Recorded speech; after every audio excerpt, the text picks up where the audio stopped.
भगवान शंकर की अविरल भक्ति कर रही है। भोला रो रहा है, आंखों से आंसू बह रहा है, कौन संभालेगा।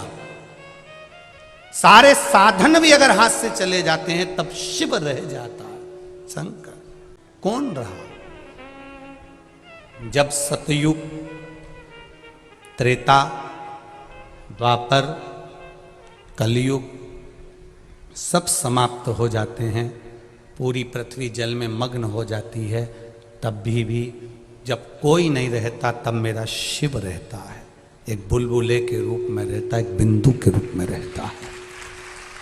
हम पहले कथा में कहे, आज फिर कहते हैं, पूरे विश्व की भूमि को, जमीन को खोद कर देख लो, उसमें कंकर रूपी शंकर का शिवलिंग जरूर निकलेगा, ये निश्चित है।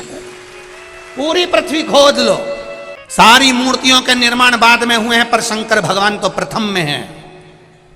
ना जाने कितने सतयुग, ना जाने कितने त्रेता, कितने द्वापर, कितने कलयुग निकल गए, तो भी मेरा शिव है और मेरा ओघड़दानी रहेगा, वो निश्चित है और रहना है उसको। अकाल मृत्यु वो मरे जो काम करे चंडाल का, काल उसका क्या बिगाड़े जो भक्त हो महाकाल।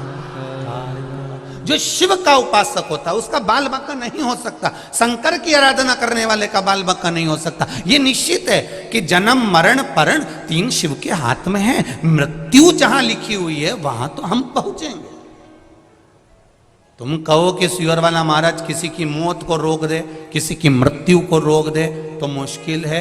आपकी मृत्यु, हमारी मृत्यु, ये सब परमात्मा ने जो तारीख, जो पल, जो घड़ी, जो दिन, जो नक्षत्र, जो समय, जो परमात्मा ने लिख दिया, वो निश्चित है कि उस पल, उस घड़ी, उस क्षण में हमारी मृत्यु होगी। जो विधान पर लिखा हुआ है उसे कोई टाल नहीं सका। पर आपका भजन का जब बल बढ़ जाता है, सत्संग का जब बल बढ़ जाता है, आप शंकर का गुणगान जब करने लगते हो, तो जीवन में अगर थोड़ा बहुत दुख भी आता है तो उसको भोलेनाथ, आप शिवजी पे जल चढ़ाते हो तो जैसे चंदन शंकर पर पेले का लगा हुआ होता है तो धुल जाता है, उसी तरह शिवजी पे जैसे जैसे जल चढ़ाते हो हमारे भी पाप धीरे धीरे धुलना प्रारंभ हो जाते हैं। ये निश्चित है। शंकर भगवान पर समर्पित किया गया एक लोटा जल हमारे पूर्व के ना जाने कितने कितने पाप कर्म को धो देता, ना जाने कितने पाप कर्मों को। आप चलकर आए हो, कोई 80 किलोमीटर, कोई 100 किलोमीटर, कोई 150 किलोमीटर, कोई 200 किलोमीटर, ना जाने कहां कहां से कथा सुनने आए हो, कोई 30 किलोमीटर, कोई 50 किलोमीटर। आप जितने कदम चलकर आए हो, जितना जितना आप दूर से आए हो, बाबा ने सुना है आपका, हृदय चित्त धारण करा है शिव। भोला रो रहा है, शिव ने संभाला, परिवार ने संभाला। परिवार जब कोई नहीं, तब भोला रोज शिव जी के मंदिर जाता, पूजन करता, आराधना करता, गंगा नहाने के लिए सुबह सुबह जाता।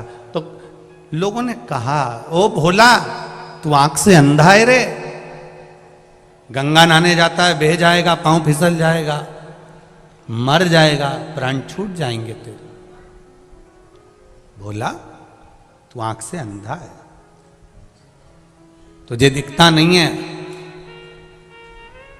ए भोला तुझे दिखता नहीं है, पांव फिसल जाएगा तेरा, तू मर जाएगा, पानी में गिर जाएगा, गंगा में डूब जाएगा। अब एक शब्द भोला का याद रखना, आप सबसे निवेदन है, इस शब्द को मत भूल।